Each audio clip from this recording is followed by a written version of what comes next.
C'est ça, l'enjeu. Donc, ça va être développé. Et vous dire que moi, je m'adresse à vous aujourd'hui avec joie de vous voir aussi nombreux et avec inquiétude. Parce que je pense que nous avons une responsabilité dans cette ville et qu'en fait, nous avons une responsabilité dans le pays. C'est la première chose. Je vais passer aux remerciements. Les remerciements d'abord pour toutes les petites mains. Quand vous savez, quand il y a un événement public comme ça et que la salle, elle déborde, c'est qu'il y a des tas de gens qui ont fait un tract, qui l'ont mis en page, qui sont allés le distribuer partout, qui ont communiqué sur Internet et tout ça. Il y a plus de 50 personnes qui ont participé. Je vais en remercier quelques-uns. Samuel, Corinne, Arthur, Nicolas, Marie, François, c'est pas moi, Oriane, Sonia, Saïd, Linda, Ludo, Jude, Kevin, Fabien, Zoé, Fifi, Flo, Guillaume, Jean et les musiciens de Silop & Co. Et puis il y en avait des dizaines d'autres. Maintenant, voilà, merci à tous. Merci à toutes les petites mains visibles qui permettent qu'on ait des moments, des temps communs comme cela. Maintenant, je voudrais avoir un remerciement particulier pour Eric. Eric Piolle, il est où? Il est où, Eric? Il est là, debout, Eric, s'il te plaît.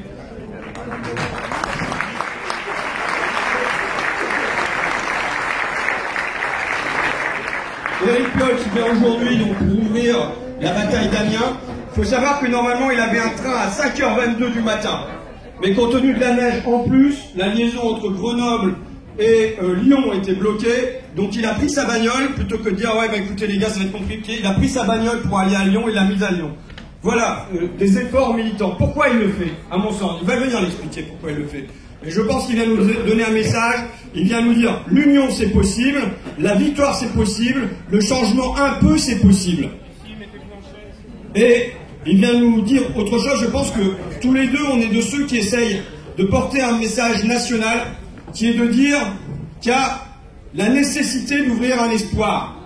Qu'on doit ouvrir un espoir entre l'extrême droite et l'extrême argent, et que pour ça, eh ben, il y a besoin de se rassembler, et je pense que c'est le signe qu'il fait en venant aujourd'hui à Amiens. Donc, un grand merci pour Eric. Atik, atik, atik! Atik! Atik! Bon, dernier point. La bataille, aujourd'hui, on va la mener dans les urnes. C'est de ça qu'on va parler. Parce que moi, pour moi, c'est pas rien, les urnes. Ça met des gens au pouvoir, et puis quand on les a, on n'est pas content. Donc il vaut mieux intervenir avant.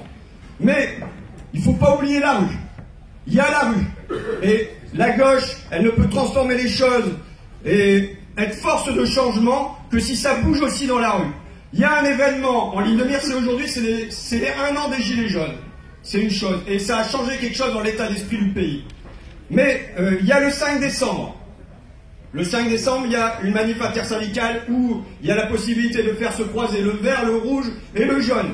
Le 5 décembre, on ne doit pas sortir en pensant que ça va se passer seulement au mois de mars dans les urnes. Il y a la rue, il ne faut pas qu'on lâche la rue. Je vous remercie les camarades, je laisse la place à Guillaume qui sera l'animateur de la soirée. Merci à vous.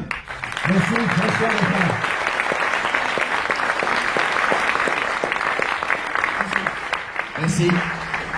Je vous remercie d'être aussi nombreux. Il y aura beaucoup de prises de parole. Et on va commencer tout de suite avec Zaza, Isabelle Bassé.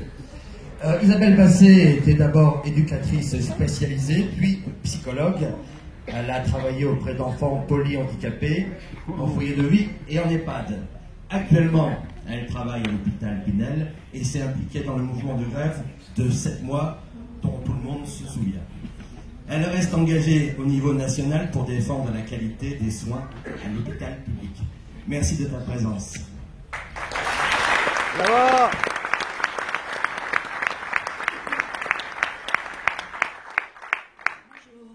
Bon, ben, je vais commencer par me présenter un peu plus en profondeur. Alors, je suis née et j'ai grandi à Bondy, en Seine-Saint-Denis. Et à 18 ans, comme beaucoup, j'ai déménagé à Paris. Et en fait, très vite, la vie parisienne, ça n'allait pas. En fait, justement, ça allait trop vite. Je me sentais pas à ma place. Il y avait quelque chose qui collait pas, quoi. Alors, j'ai pris la décision de déménager et de m'installer à Amiens. Alors, Amiens, un petit peu par hasard, je connaissais pas, mais bon, 1 heure de train. J'avais envie de verdure, il y en avait. J'avais envie d'une ville à échelle humaine. Ça avait l'air de bien tomber. Donc, en 91, me voilà avec mes valises qui arrivent. Et là, ben, j'ai fait des rencontres. Mais plein de rencontres. Et je me suis rendu compte qu'Amiens, c'était une ville où on se parlait. Mais c'était étonnant.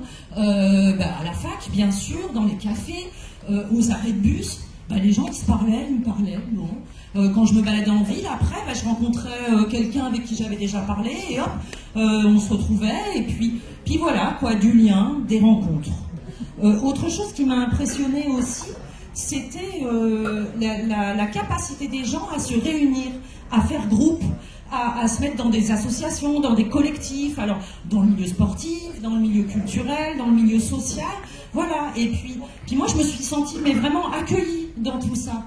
Hein. Et du coup, au début je devais rester que le temps de mes études, puis vous voyez, je suis encore là. Hein. Ça a duré un petit moment. J'ai bifurqué parce que j'avais commencé des études de psycho, en fait j'ai bifurqué vers l'éducation spécialisée, et puis j'ai commencé à bosser. Et en 98, j'ai rencontré François qui vendait son journal Fakir, ça venait de sortir. Peut-être que certains d'entre vous étaient là, c'était à la fête de Picardie citoyenne. Ça remonte. Hein. Voilà. Et puis, du coup, j'ai eu envie de m'engager pour soutenir Fakir parce que je trouvais que c'était une façon de faire de la politique qui était encore différente. C'est-à-dire que il y avait des reportages, et puis on racontait ce qu'on avait vu, et puis c'était encore une façon de parler aux gens. Puis on a fait une équipe, on a commencé à vendre le journal à la criée, à chercher des points de vente, et puis vous connaissez la suite. Hein. Mais voilà, là encore, c'était l'idée d'aller parler aux gens et de s'adresser aux gens. Bon, je ne peux pas vous raconter toute ma vie parce que j'ai pas le temps, mais je voulais juste vous expliquer ce socle qui me paraît vraiment très important pour la suite. Donc aujourd'hui, je suis psychologue à l'hôpital Pinel. Alors à l'hôpital Pinel, je rencontre toutes sortes de gens de tous les milieux et sur un territoire assez étendu. En fait, c'est des gens qui, à un moment de leur vie, ont besoin d'être à l'écart, de se mettre un petit peu à l'écart de ce qui les fait souffrir. En fait, ils viennent chercher un répit. Ils viennent se poser là à l'hôpital, et puis ils ont besoin qu'on prenne soin d'eux parce qu'eux ne sont plus en mesure de le faire. Et puis ils ont aussi besoin qu'on leur parle et de parler, d'être entendus, d'être écoutés. Et là, je me suis rendu compte, en fait, à l'hôpital, que être amiénois, être amiénoise, c'était pas aussi facile que ce que je viens de vous dire. Qu'en fait, il y a des gens qui se sentent pas vraiment accueillis en ville. Qu'il y a des gens pour qui sortir de chez eux, c'est une épreuve, c'est compliqué. Il y a des gens qui se sentent dans l'isolement, même dans l'exclusion parfois. Hein, parce que se déplacer, se nourrir, se loger, faire des démarches, vivre dignement, quoi. Et ça, c'est quelque chose qui est très compliqué. Et ça m'a marqué. Et puis, ça va pas de soi, quoi. Et puis, du coup, je vais aussi vous parler de ma mère. Alors, ma mère, elle est arrivée à Amiens il y a 10 ans. Elle avait 82 ans, et puis c'était après la mort de mon père. On s'était rendu compte que vivre dans son HLM à Bondy, ça devenait compliqué. On a eu envie de la rapprocher de nous. Au début, impec, ça se passait bien. Elle était elle était à l'OPAC, elle avait un logement à Saint-Maurice. Elle aimait bien aller se balader rue des Trois Cailloux, marcher sur l'eau. Elle faisait partie d'un club. Puis bon, elle a commencé à vieillir, ça a été plus compliqué. Et puis elle a dû se séparer de sa voiture parce que c'était devenu un vrai danger public. Et à partir de ce moment-là, c'est devenu compliqué. Là encore, sortir de chez elle, c'était une épreuve. Se déplacer, faire ses courses, pouvoir se soigner, ça encore, tout devenait compliqué à Amiens. Et comme ça, elle m'a dit, là c'était il y a un peu plus d'1 an, elle m'a dit, je vais aller en EHPAD. Je vais aller en EHPAD parce que je veux rester indépendante. Je me suis dit, mince, EHPAD, établissement pour personnes âgées dépendantes. Et finalement, elle veut entrer dans cet établissement-là pour être indépendante. Il y a quelque chose qui cloche. Et là encore, ça montre bien que dans cette ville, il y a un souci. Et donc, où est cette solidarité? C'était quelque chose qui m'avait interrogée. Bon, maintenant je vais vous parler de quelque chose d'un peu plus optimiste finalement. C'est la lutte qui s'est passée à Pinel. Donc vous en avez tous entendu parler. Il y a 1 an à peu près, c'était le 3 novembre. On était très nombreux dans cette salle, un peu moins qu'aujourd'hui quand même. Et puis très nombreux dans la rue aussi, avec plein de gens qui sont venus dire leur attachement à l'hôpital psychiatrique, qui sont venus soutenir des soignants qui faisaient grève. Au début, ça aurait pu juste être une grève qui opposait un personnel avec une direction, quelque chose d'interne. Mais on a eu envie d'aller chercher les habitants. Et puis, on se disait, peut-être qu'en fait, ils s'en fichent pas mal de la psychiatrie. Peut-être qu'ils pensent que l'hôpital psychiatrique, c'est juste un endroit où on enferme les gens, les fous dangereux. Et d'ailleurs, Sarkozy, en 2005, avait tenu ce discours-là. Bon, on a quand même tenté. et vous êtes venus, quoi. Mais vous êtes venus en nombre, c'était formidable cet élan. C'est-à-dire que quand les grévistes campaient devant l'hôpital, ben, vous veniez leur amener à manger, vous veniez discuter, même jouer de la musique, vous veniez, ben, il y avait une pétition qui était signée massivement, qui était partagée. Donc voilà, je me suis dit quand même, cette ville reste solidaire et ça reste une ville de liens et de gens qui s'engagent. Hein. Et quand vous êtes venus dans la ville, quand vous êtes venus dans la rue nous dire tout votre attachement, tout votre soutien, vous étiez avec nous, vous vous battiez pour la qualité des soins, vous vous battiez pour que les patients soient accueillis de façon plus digne. Ça, c'est très important. Et je peux vous dire que ça a été extrêmement important pour les patients, pour les familles des patients, pour les soignants, de voir que, bah non, vous vous en fichez pas, quoi. C'était important, leur sort à l'hôpital. Donc, là encore, ça me fait penser, vous voyez, il n'y a pas longtemps, il y a un patient qui me racontait que maintenant, il fait des kilomètres à pied parce que c'est devenu trop compliqué de prendre un ticket de bus. Où il y a une dame au marché la dernière fois, quand je distribuais les tracts samedi dernier, elle me raconte qu'elle est restée enfermée plusieurs jours chez elle à Saint-Leu parce que sa porte était cassée et parce qu'elle ne savait pas à qui demander de l'aide. Voilà, c'est un peu dissonant par rapport à ce que j'ai pu voir. Et du coup, je me dis, bah, c'est peut-être une histoire de politique municipale. Et c'est pour ça que j'ai envie de soutenir cette campagne municipale. C'est parce que je me dis qu'il ne manque pas grand-chose, en fait, pour qu'Amiens redevienne une ville solidaire, que ça redevienne une ville de liens. On a ça en nous. Donc maintenant, peut-être que si la politique municipale soutient ça, si ça devient une priorité, j'ai pas dans l'idée que ça coûte des millions, j'ai pas dans l'idée que ça coûte cher, j'ai juste dans l'idée que c'est une décision à prendre et quelque chose à marteler, à soutenir et à enclencher, quoi. Voilà. La dernière chose dont je voudrais parler, c'était la campagne de François Ruffin pour les législatives en 2017. Bon, alors c'était le printemps, hein. Il faisait super beau, il faisait chaud, voilà, tout ça, quoi. Mais il n'empêche que là encore, on a trouvé des façons de faire la politique qui étaient drôlement originales. Hein. Il y avait des fêtes, c'était festif, des matchs de foot, des concerts, des après-midi avec le food truck qui distribuait à manger. Et puis c'était gai, quoi. Hein. On a défilé, on a chanté, on a collé des affiches, on a tracté. Enfin voilà. Et il y a énormément de gens qui ont mis la main à la pâte. Hein. C'était pas juste des militants aguerris. Il y a plein de gens qui sont venus donner un coup de main à un moment, bah, parce qu'ils ont rencontré d'autres gens qui étaient impliqués, ou parce que bah, ils étaient passés au camion, ou ils étaient venus voir un peu ce qu'on se disait. Et voilà, quoi. Et ben, vous vous doutez bien que nous, cette ambiance, en tout cas à Picardie Debout, on a envie de la retrouver, quoi. On a envie de revivre ça. Et puis on se dit que c'est peut-être aussi l'occasion pour les gens qui n'ont pas participé à ça, de venir, parce que c'est une vraie fête et c'est quelque chose de beau, quoi. Donc c'est pour ça que moi j'ai envie aussi qu'on se lance dans cette campagne. Alors peut-être plus en mode marron chaud, hein, parce que bah, ce sera l'hiver, mais en fait on pourra se tenir chaud ensemble et ça serait vraiment chouette, quoi. Voilà. Alors pour finir là, j'ai envie de tenter un truc que j'ai encore jamais fait, mais ça me fait trop rêver. Mais avec vous, j'espère que vous êtes prêts. Attention. Et à la fin, c'est nous qu'on va gagner. Merci.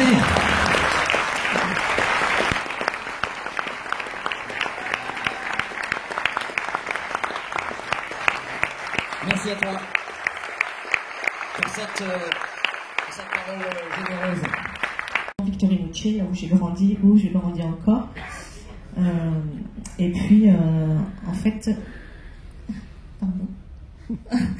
Et ma venue là, déjà merci de m'avoir invité, ça me touche. Et puis, enfin, nous entendre, nous les mamans du quartier, donc Sud-Est. En fait, quand les tours Victorinoce ont été démontés, bon, ça nous a fait un petit choc aussi parce que y a plein de souvenirs. Moi, j'ai grandi avec les associations de quartier et j'ai pas mal participé. Et en fait, là, ce qui s'est passé, c'est que du coup, on s'est senti un petit peu délaissé avec les mamans du quartier. Et voilà, 3 ans, on a décidé de créer notre association qui s'appelle Femmes au Grand Cœur. Donc, j'ai rencontré les membres du parti. Comme ça, ils sont venus frapper à la porte, donc rue Simone Signoret. Et donc, on va parler un petit peu du programme. Je vous avoue que j'étais un petit peu sceptique. Je me suis dit, oui, peut-être que, je vais voir un petit peu ce qu'est le programme. Et puis, donc, ce que je disais, écoutez, moi, j'ai une association, mais le problème, particulièrement, c'est qu'on n'a pas de local. On a demandé à avoir un petit local associatif pour qu'on puisse se rencontrer avec les mamans et échanger. De là, on a pris mes coordonnées et on m'a dit qu'on allait suivre un petit peu notre parcours. Chose qui a été faite. Donc on est agréablement surprise. Donc j'ai rencontré Monsieur Ruffin, donc je m'en souviens très bien, c'était le 14 juillet. Donc voilà, et de là, il nous a entendus. Et puis donc je vais parler un petit peu du projet. Nous, ce qu'il y a, c'est que dans le quartier, avec les mamans, donc on sollicite donc un local associatif pour qu'on puisse échanger. Il faut savoir qu'il y a des mamans qui sont un petit peu délaissées ou qui n'osent pas sortir un petit peu de chez elles. Et puis quand on se rencontre soit chez l'une ou soit chez l'autre.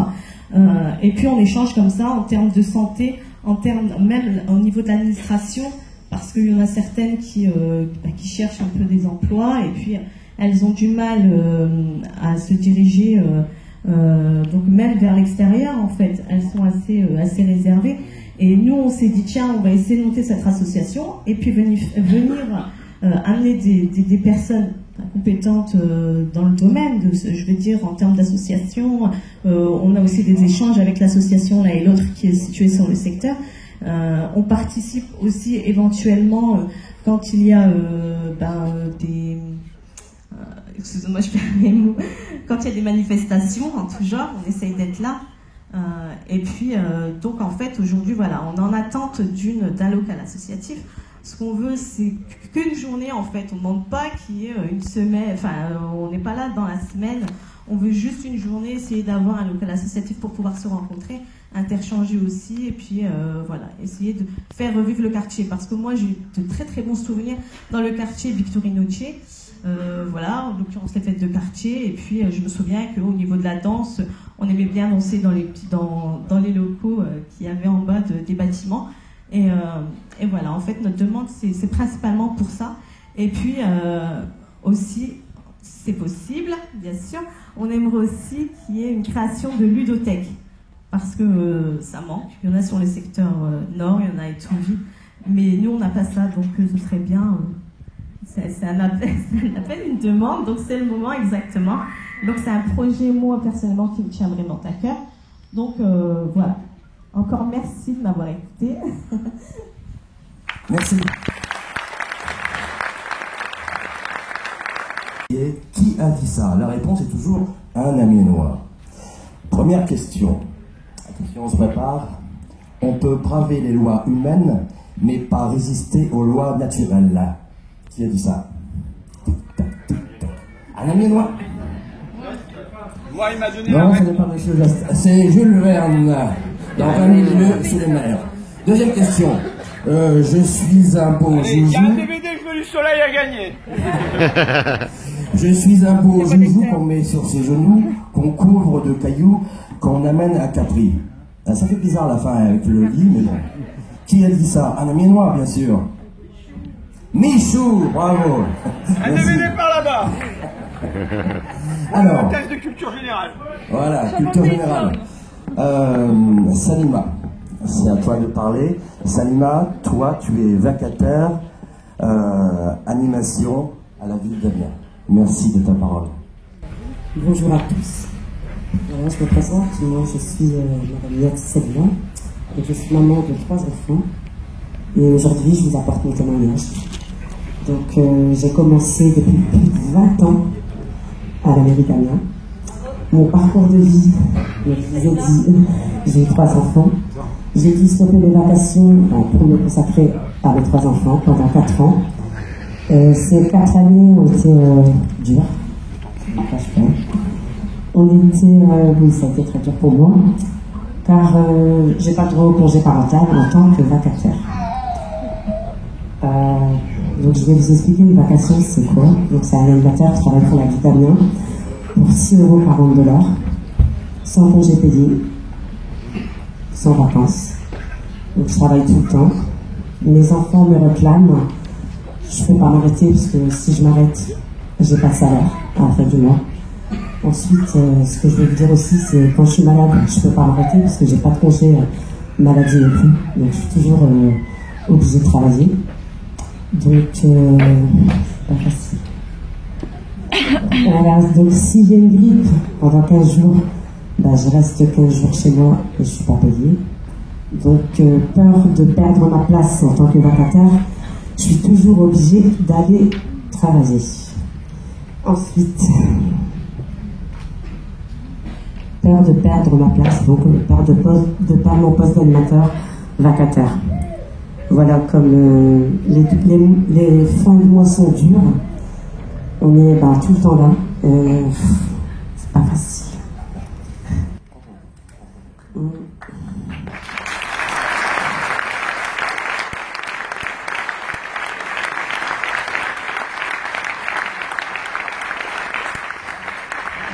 Vacataire, c'est plus de 35 heures par mois pour un salaire minimum de 800 €. Par exemple, au mois de septembre, j'ai commencé à 250 € parce que mes vacations sont payées à cheval. Voilà. J'ai fait quand même pas mal de courriers, cabinet du maire, au RH, en vain, toujours rien, plus de 20 ans de vacations. Les vagues de déprécarisation, je suis passée encore à côté, je ne sais pas pourquoi, je ne sais pas comment on fait pour recruter, toujours pas. Je ne suis pas la seule, donc aujourd'hui, si je suis venue, c'est parce que Linda, qui est là, du FNER, m'a demandé de venir témoigner. Je suis une des plus anciennes vacataires. Et les vacataires, dites-vous qu'aujourd'hui, c'est beaucoup de jeunes qui essayent de s'en sortir. C'est des temps du midi, c'est des soirées, c'est quand ils peuvent, des mercredis, c'est parce que c'est très dur. Ensuite, c'est des petites périodes de vacances, c'est 2 mois d'été, donc pendant 2 mois, on est tout le temps au travail. Et je suis pas la seule. Donc voilà, aujourd'hui, si je suis venue témoigner, c'est pas que pour moi, c'est parce que je sais que les vacataires maintenant, quand on fait quand on se rassemble, quand on veut dire qu'on est dans la précarité, et c'est vrai, on l'est. Et on est dans la galère aussi. Donc notre discours, vous le connaissez, quand on chante, c'est animateur en colère, il en a marre de la galère. C'est pas faux. Voilà, donc pour moi, je suis contente d'être ici parce qu'on m'a jamais accordé le droit de parole. Et je remercie Monsieur Ruffin aussi, qui m'a convié. Voilà, donc j'espère que cela va changer, que les vacataires vont être plus respectés, oui, voilà. Et qu'on les aide aussi, qu'on nous aide, parce qu'on est plusieurs, on est beaucoup de vacataires. Voilà, c'est pas facile tous les jours. Je vous dis, on s'arrête jamais, on travaille tout le temps. Moi, mes enfants me réclament. Et je leur dis que voilà, je peux pas m'arrêter parce que je sais pas de quoi il est fait mon lendemain. Donc j'espère que ça va cesser, qu'on pense à nous aussi. Et j'espère que les vacataires qui sont avec moi sur les temps du midi, c'est des jeunes mamans comme moi, avec un enfant à charge. Elle est devant moi, elle travaille avec moi, je la remercie. Ils sont encore pleins. Et franchement, je vous remercie de m'avoir écouté.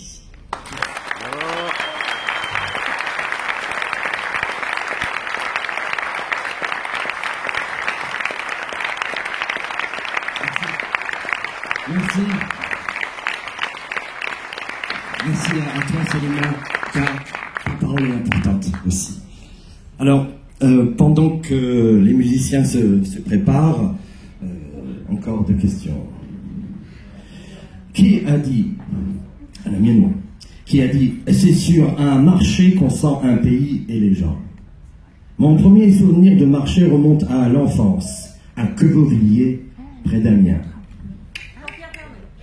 Exactement, Jean-Pierre Pernoud, journaliste d'investigation consensuelle. En 1986, qui a dit en 1986, je bats mon record personnel à Lille en 2h34. Comment? C'est une dame. Chantal Langassé, magnifique. À vous, messieurs. Environnemental et culturel reconnu. Fils du principal du collège d'Étouville, qu'il a lui-même fréquenté, Julien Prada, 45 ans, et de l'éducation populaire au travers des CMA. Il a créé l'association Zébulon, audiovisuel, et surtout avec un collectif d'artistes, la Briqueterie, en 2001. Je connais Julien. Je peux vous dire l'avoir vu travailler et discuter avec des gens très différents, des plasticiens, des musiciens, des comédiens, d'autres artistes, des techniciens. Et je l'ai vu toujours capable de fédérer ces personnes, c'est-à-dire d'écouter leurs paroles et d'arriver à porter un projet commun. Il a été magnifique et il a été de nouveau président de la Briqueterie de 2007 à 2012. Il a mis à profit sa formation d'architecte pour des projets d'urbanisme participatif, Jardin au bout de la rue, Maison du Colonel. Son parcours professionnel est teinté de sa fibre sociale, culturelle et environnementale. Il a surmonté une paralysie des 4 membres suite à un accident en 2005. Il a lutté des mois pour retrouver une mobilité en fauteuil. Il a aussi lancé son entreprise d'architecture, Murmure. Il s'investit dans les projets écologiques pour construire autrement, des bâtiments à énergie positive, en bois local, en paille, dans une démarche participative. Je l'ai vu faire, il est magnifique. Merci.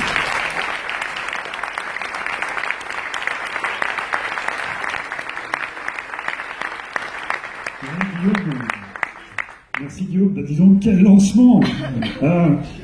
Il a déjà fait tout mon texte, je ne peux rien à vous dire. Ok.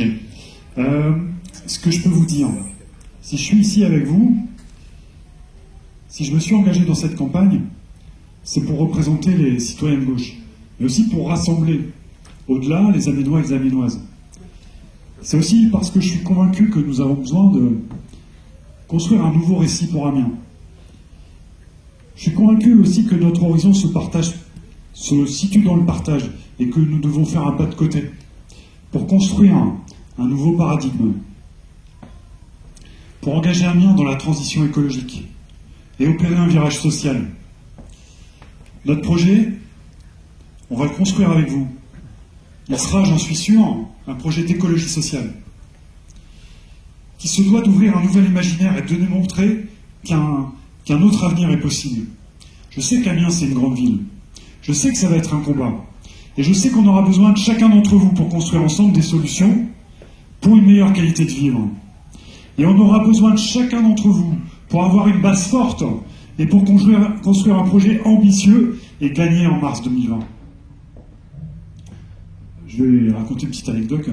Mardi dernier, j'étais à la projection du film documentaire La Mairie, en présence de Madame le maire, du président d'agglomération. Il y avait leurs équipes. J'ai retenu un moment hallucinant. Autour de Madame le maire, il tenait un bureau municipal et le directeur des services s'exprime sur la place des promoteurs amiens. Je cite: c'est vrai qu'au début du mandat, on a laissé faire un peu n'importe quoi. À Zach Polcodel, on a vu ce que ça donne. Waouh! Quel aveu! Jeune architecte, j'ai travaillé pour des promoteurs. J'ai vu quelle était leur vertu. Leur vertu, c'est celle de l'argent. La vertu dans une ville en transition écologique, c'est à la collectivité d'en décider la règle, d'en définir la règle. Je prends un exemple. Quand on vend un terrain municipal, ça doit s'accompagner d'un cahier des charges urbaines, environnementales, d'accord. Mais il peut y avoir des contreparties. Par exemple, pour créer des espaces partagés, qui c'est qui va payer les espaces partagés, hein? Si on veut, les habitants, ils payent déjà leur appartement très cher. Ou ils le louent d'ailleurs. Si on veut, comme ça se passe par exemple à Nantes ou à Lille, avoir des conciergeries en pied d'immeuble, ou je pense à Nora, qui pense à l'association des femmes au grand cœur, eh ben, c'est dans une co-construction où on essaie de travailler avec les promoteurs pour en assumer le coût, collectivement avec la collectivité, dans une co-construction. Et là, on peut accompagner l'accueil des habitants, on peut boire un café, échanger des services, garder les enfants, réintégrer des services, par exemple des services de postaux, des services de gardiennage. Et alors, après 6 ans de travaux sous la coupe des promoteurs et des travaux publics, quel résultat? Quel résultat? Et c'est pas Amazon, shopping promenade, des parkings payants à l'hôpital et les embouteillages qui vont améliorer la vie des habitants.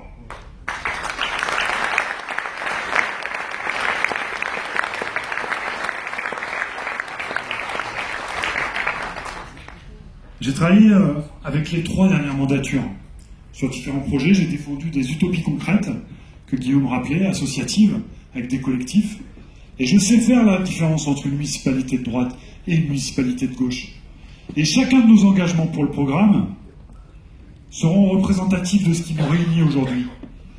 La justice sociale et écologique, la réduction des inégalités et de notre empreinte environnementale, pour faire de cette ville un espace où il fait bon vivre pour tous les habitants, de tous les quartiers.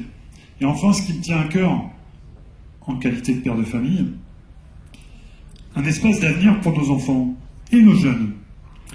Car c'est le seul programme économique qui sera durable pour nous, pour notre avenir. Nous devons ensemble travailler à construire des emplois non délocalisables, pour réduire la facture à la fin du mois, pour réduire les inégalités, en termes énergétiques, alimentaires, en termes d'accès au transport et à la santé, pour nous, dès maintenant, et pour les générations futures.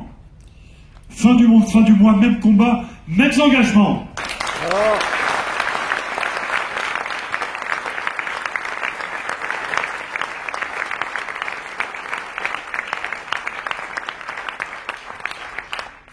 Alors si j'ai accepté de m'engager dans cette épopée, c'est qu'elle est certainement, peut-être, la continuité de mes engagements depuis 20 ans, comme architecte et comme militant associatif de l'éducation populaire.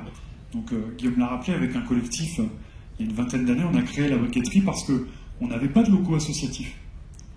Et alors on s'est mis ensemble, on a d'abord squatté une usine, ensuite on a été viré, et on a fait un bras de fer avec la collectivité. Et on a fait un squat d'une ancienne friche militaire à la caserne Friant.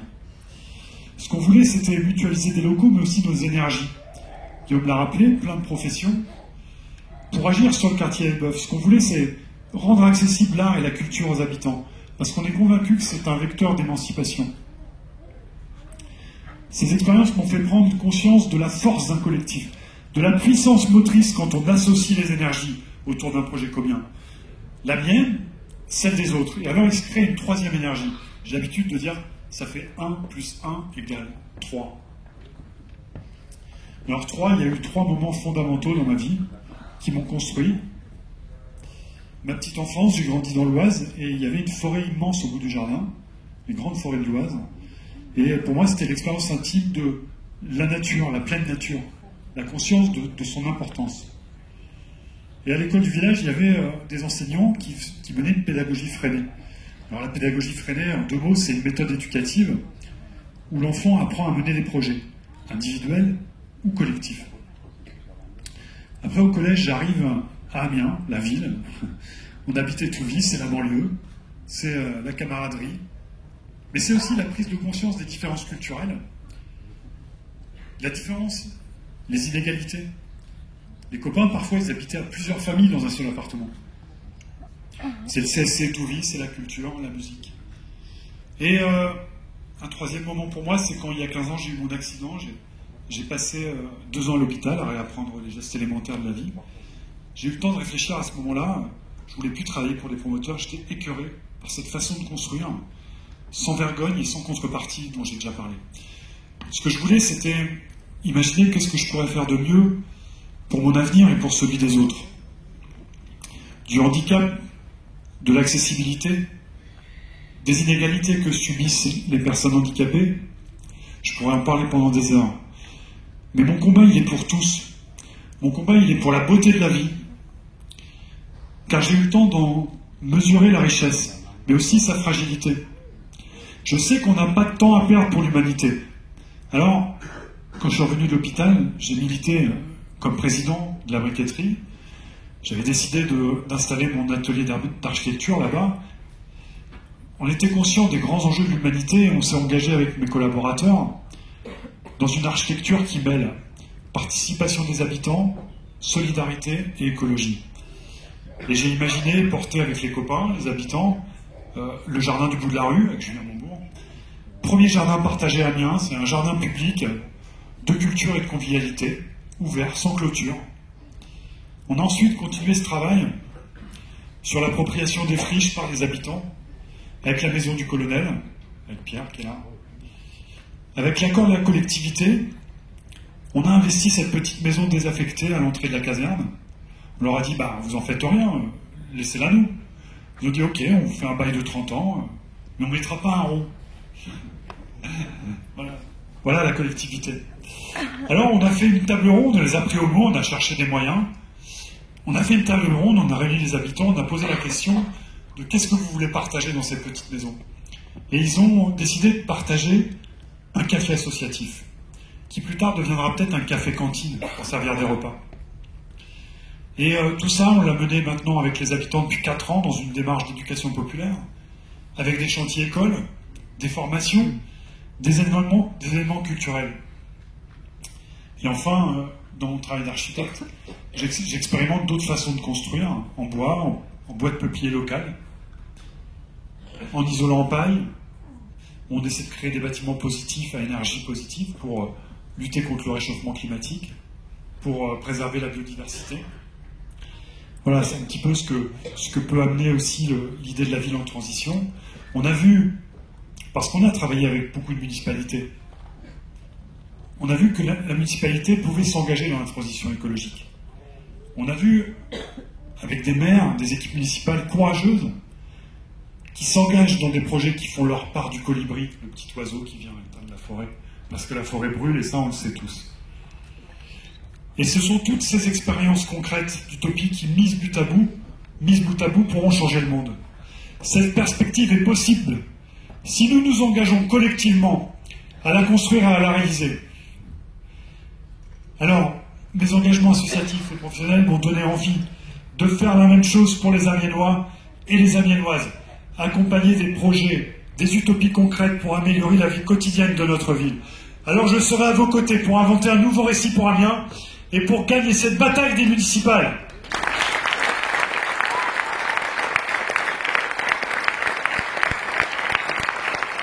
Bravo.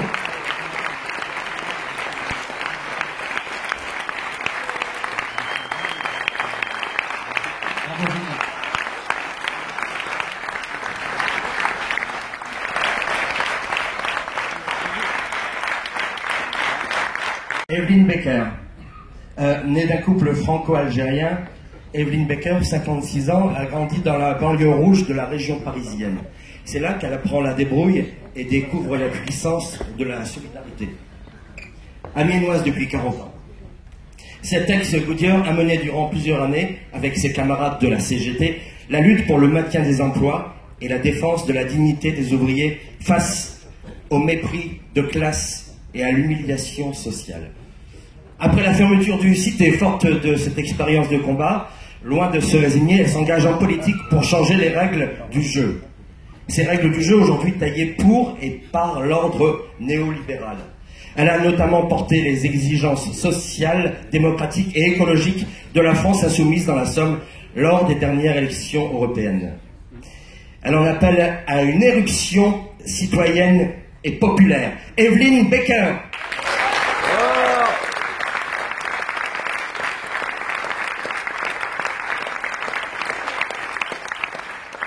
Ça marche? Oui, ça marche. Parce que souvent on a des problèmes de micro, mais là ça marche bien. Bonsoir à toutes, bonsoir à tous. Ça permet d'entrer dans la prise de parole. Donc, je ne suis pas une professionnelle de la politique, hein. J'ai pris mes petites notes là et je vais essayer au maximum d'être le plus naturel possible, mais et en plus un peu d'émotion. Pourtant, j'ai en moi... On ne peut pas tourner la tête en même temps. Pourtant, j'ai en moi un engagement qui vient de loin, de quelque chose ancré en moi. Je vais vous raconter un peu mon histoire, ne pas être très longue là-dessus.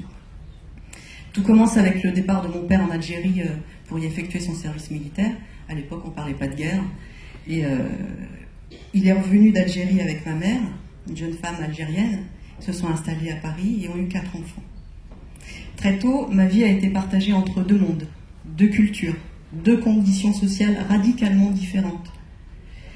Un week-end sur deux et la moitié des vacances chez mon père, catholique, directeur de service, et le reste du temps chez ma mère, musulmane, femme de ménage, ayant l'éducation de ses 4 enfants dans la banlieue rouge de la région parisienne. D'un côté le confort et de l'autre le partage des fonds de placard à partir du 15 du mois.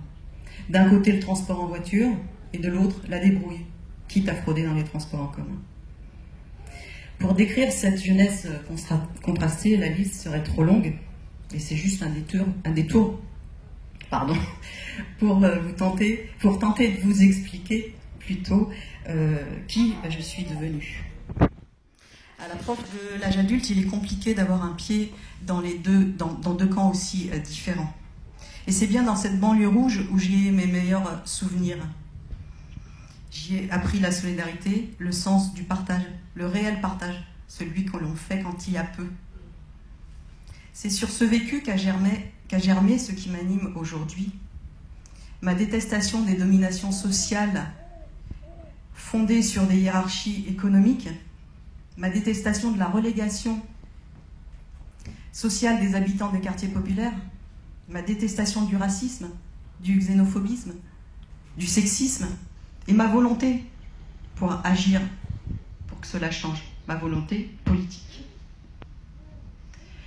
La lutte que j'ai menée avec mes camarades de la CGT Goodyear n'était pas une évidence au départ. J'étais syndiquée mais pas militante, et Michael Ouamin est venu me voir dans un couloir de l'usine en me disant « Est-ce que ça t'intéresse d'être au CHSCT ?» Je ne connaissais pas le langage des institutions représentatives du personnel, et du coup je pensais que c'était une réunion. Donc je lui dis oui. Il y avait le collège ouvrier, et puis là c'était pour le collège employé agent de maîtrise. Donc je lui dis oui, je repars dans mon bureau, et puis 1 heure après, moi je ne savais pas qu'ils avaient été en réunion syndicale avec la direction, et 1 heure après, toute la CGT Goodyear est sortie, donc 35 élus. Et ils sont tous venus dans mon bureau, ils m'ont pris par les bras, ils m'ont soulevé, ils m'ont dit « C'est bon, t'es désigné membre du CHSCT. » La prochaine élection risque d'être un petit peu plus dure. Ça risque d'être un petit peu plus dur aujourd'hui, effectivement. En fait, j'ai rapidement pris ma place dans ce syndicat et j'ai beaucoup appris sur la lutte et sur le rapport de force. Durant toutes ces années, j'ai participé à de nombreuses réunions, j'ai rencontré des personnalités politiques, le préfet de région, des représentants du ministère. On a analysé des documents qui font parfois des centaines de pages. Et j'ai aussi conseillé, aidé, soutenu des salariés en souffrance. Alors, oui, j'estime aujourd'hui être légitime pour parler politique, au même titre que n'importe quel citoyen qui, ayant développé... pardon, je prends un tout petit peu. Moi j'ai des blagues. Ah non, là j'ai la tremblote en plus, donc c'est plus...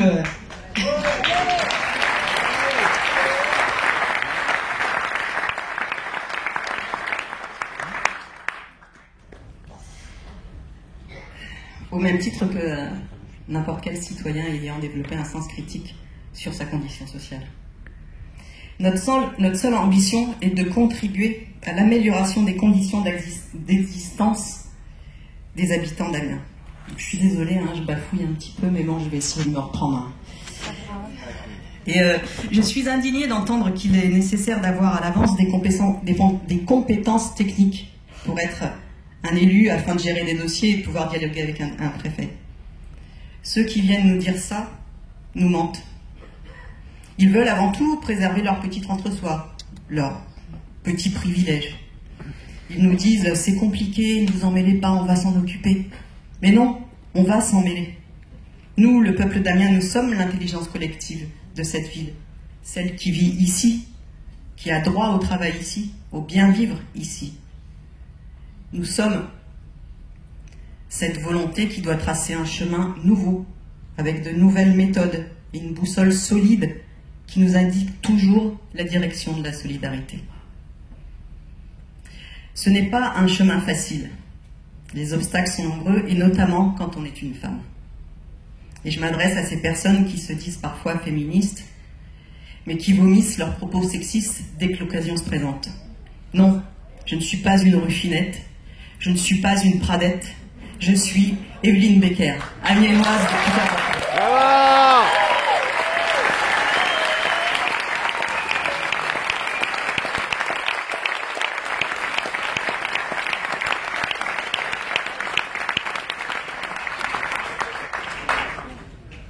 Et prête à faire bouger ma ville et mon quartier. Car les quartiers de banlieue, j'y ai vécu et j'y ai été heureuse. Quand on se retrouvait à la MJC pour faire du sport ou de la musique, participer à des spectacles ou partir en colonie de vacances avec la mairie, on était heureux, et même si nos parents n'avaient pas d'argent. On doit aujourd'hui permettre un accès facilité à la culture et au sport des jeunes des quartiers d'Elbeuf, des quartiers de Pierre-Rollin, des quartiers d'Amiens-Nord, des quartiers d'Étouvie. Le bonheur que j'ai connu dans la banlieue rouge de ma jeunesse a depuis longtemps déserté les quartiers populaires. Ces quartiers sont devenus peu à peu des zones urbaines sensibles, où la politique sécuritaire a pris le pas sur la politique sociale. Depuis 30 ans, Amiens n'échappe pas à ce tournant. Le DSQ, Développement social des quartiers, du début des années 90, qui a fait place aux ZUS, zones urbaines sensibles, et pour Amiens-Nord, ZSP, zone sécurité prioritaire. Dans cette dérive, où l'on passe d'une politique de développement social à une politique de gestion du social, puis à une politique de contrôle social, et enfin à une politique sociale punitive, les enfants, les jeunes des familles sont considérés avant tout comme des individus à problème, qu'il faut surveiller et sanctionner. La surveillance par le développement des caméras et la sanction en supprimant les allocations familiales en cas de rupture scolaire. Aujourd'hui, il faut relancer une politique sociale ambitieuse, en appui sur les structures d'éducation populaire, afin de prendre en compte les populations les plus exclues de notre ville. Que Amiens soit effectivement la capitale de toute la jeunesse, et non pas de celle que la municipalité actuelle convoque pour les besoins de sa com.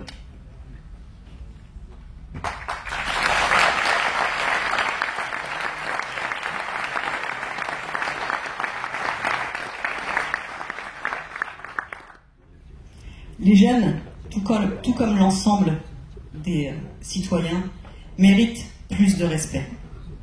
Il faut construire la démocratie locale qui permette aux habitants d'agir au quotidien, là où ils rencontrent des problèmes, là où émergent leurs projets. Il est aujourd'hui temps de construire du commun à Amiens, de retisser des liens sur des bases démocratiques, écologiques et solidaires. C'est seulement avec vous qu'on va y arriver. C'est collectivement qu'on va y arriver. Amiens, c'est nous.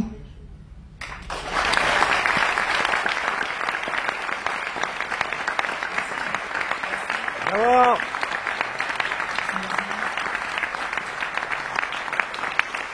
Maire de 2008 à 2014, chargée de la sécurité et de la prévention. C'était la première fois qu'une écologiste était en charge de ce dossier. Elle est investie dans plusieurs associations, vélo et droits des femmes. Elle travaille dans une PME amiénoise, producteur d'électricité renouvelable, éolien et solaire. Elle est en charge de la communication territoriale et de la concertation publique. Enfin, elle habite à Amiens depuis 1999 pour y faire ses études. Merci d'accueillir, s'il vous plaît, Émilie.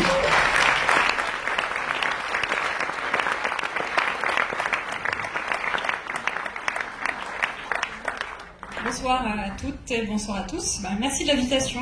Bravo aux organisateurs de cette belle soirée. Alors c'est bien, on est serré, hein, il fait chaud, c'est chaleureux, on se sent en famille. Alors merci de l'invitation aussi pour permettre une expression des différentes sensibilités de gauche. Parce que les élections locales, cela a été déjà dit par les précédents interlocuteurs, sont une opportunité pour toute la gauche de se rassembler. Et pour toute la gauche de se renforcer autour d'une écologie populaire. Alors ça sera pour nous aussi l'occasion, ces prochaines élections, de démasquer quelques-uns de nos adversaires de droite, et vous verrez, ils seront nombreux. Nos adversaires qui se présentent depuis peu écolos. Donc je crois qu'on va bien rigoler. Parce que qu'est-ce que c'est Amiens aujourd'hui? Des services publics qui sont privatisés, une ville offerte aux promoteurs, comme le rappelait Julien tout à l'heure, le refus de tout projet éolien dans la métropole, ça c'est mon volet professionnel au quotidien, des transports inefficaces, des caméras de vidéosurveillance qui se démultiplient, l'armement de la police municipale avec des flashballs, sans aucun débat, les élus ne sont même pas consultés sur le sujet. Donc les Amiénois ne seront pas dupes. C'est pas une municipalité écolo, c'est pas une municipalité de centre, c'est une municipalité bien de droite.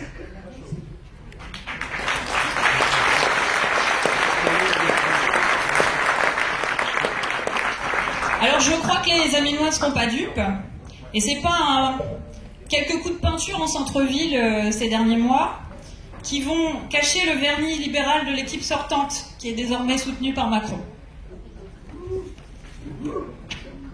Alors en 2020, je vous parie que tous les candidats seront écolos, hein, ça c'est sûr. Mais rassurez-vous, il n'y aura pas d'écologie municipale sans écologistes. Et l'écologie politique ne pourra se réaliser que s'il est à gauche. Et c'est ça l'écologie populaire. Et elle existe à Grenoble. Je suis convaincue que cela passera par un large rassemblement à gauche pour ces prochaines élections locales, municipales et métropolitaines, allant de la gauche radicale aux socialistes. Alors oui, l'union c'est un combat. C'est pas facile tous les jours, c'est pas encore fini. Mais c'est aussi notre responsabilité. Alors nous y allons y arriver. Alors construisons ensemble un autre imaginaire pour une autre ville qui ne laisse personne au bord de la route. Une ville ouverte, solidaire et qui va nous protéger. Une agglomération qui va agir dès maintenant pour faire face à l'urgence écologique et sociale, parce qu'elle est là, elle est réelle. Une urgence démocratique aussi. Ça fait 1 an que les Gilets jaunes se mobilisent et ce n'est pas terminé. Alors oui, il est possible de répondre aux préoccupations du quotidien. Retrouver l'espoir d'avoir un emploi durable, de pouvoir se loger, de pouvoir se nourrir. Et c'est ça aussi nos priorités. Amiens aussi a un avenir industriel. C'est pas la logistique qui est l'avenir d'Amiens. C'est les services publics. Et c'est une autre industrie. Parce que moi je crois à la reconversion écologique de notre économie locale. C'est possible. Avec des emplois des emplois non délocalisables et des métiers qui ont du sens. Il faut amorcer cette reconversion écologique de l'économie dès 2020. Garantir aussi le logement de qualité pour tous. C'est rénover l'habitat existant, construire du logement social de qualité pour tous. Pour plus que nos enfants deviennent malades ou que les ascenseurs tombent en panne. C'est ça aussi, du logement social de qualité. Et c'est possible. Arrêtons de laisser la ville aux promoteurs. C'est aussi rénover de façon écologique l'habitat existant, promouvoir l'habitat participatif intergénérationnel avec les coopératives existantes. Ça aussi, c'est possible. Et pour l'alimentation, parce qu'à la fin du mois, qu'est-ce qui reste? On fait des sacrifices sur quoi? Sur les loisirs et l'alimentation. Non, l'alimentation bio, ce n'est pas que pour les riches ou pour les bobos. C'est pour tous. C'est pour nos enfants dans les cantines, c'est pour les personnes âgées dans les EHPAD, c'est pour les familles, les étudiants, pour tous. Donc Amiens peut aussi atteindre l'autonomie alimentaire.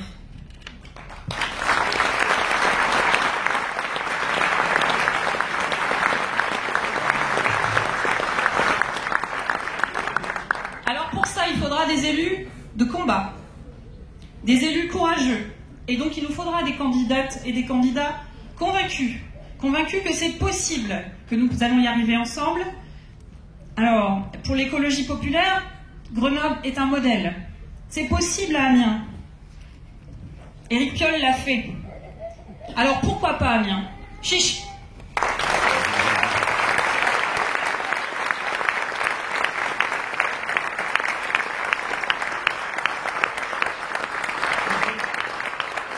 Merci.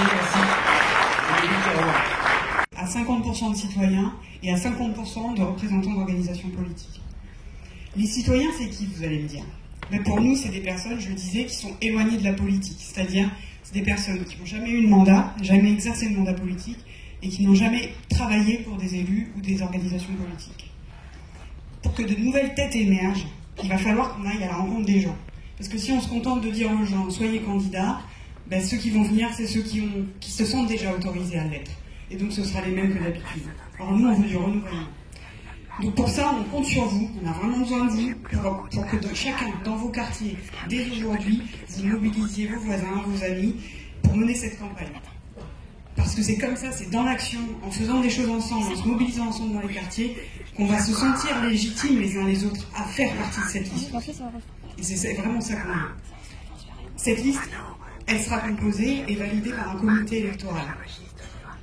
Ce comité, il devra veiller au renouvellement, comme je le disais, et à la diversité sociale, géographique et d'âge des candidats.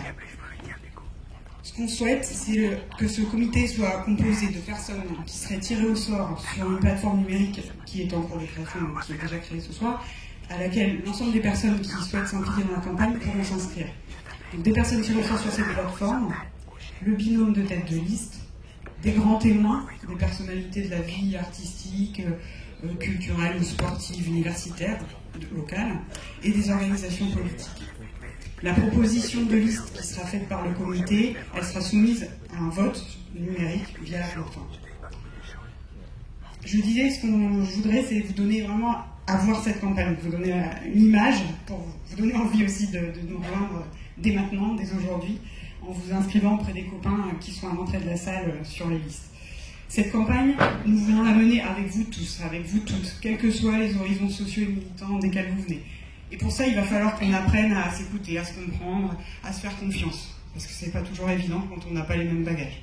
Et là encore, on a la conviction que c'est vraiment en menant ensemble des actions, en menant ensemble cette campagne qu'on va y arriver.